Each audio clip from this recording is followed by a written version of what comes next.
આપણા ગૃહમંત્રી શ્રી પહેલગાંવ આતંકી હુમલા બાદ તરત જ કાશ્મીર પહોંચી ગયા અને મૃતક આત્માઓને શ્રદ્ધાંજલિ આપી એ ખૂબ સારી બાબત કહેવાય.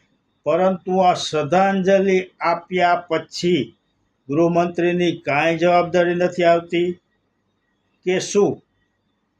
તો આતંકવાદ વિશે તેઓ કેમ કાંઈ બોલતા નથી, કાંઈ એક્શન લેતા નથી? જેમ ઇઝરાયેલે હમાસને ખતમ કરી નાખ્યું, અમેરિકાએ બિન લાદેનને ખતમ કરી નાખ્યો, તો શું આપણે આ પાકિસ્તાનના આતંકવાદીઓને ખતમ ન કરી શકીએ?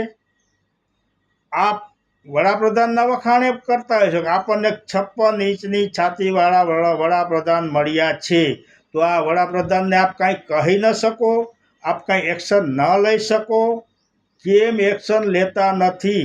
દેશ આપના એક્શનની રાહ જોઈ રહ્યો છે. ગૃહમંત્રીજી, આપ આ બાબત કાંઈક પગલાં ભરો તેવું દેશ ઈચ્છી રહ્યો છે.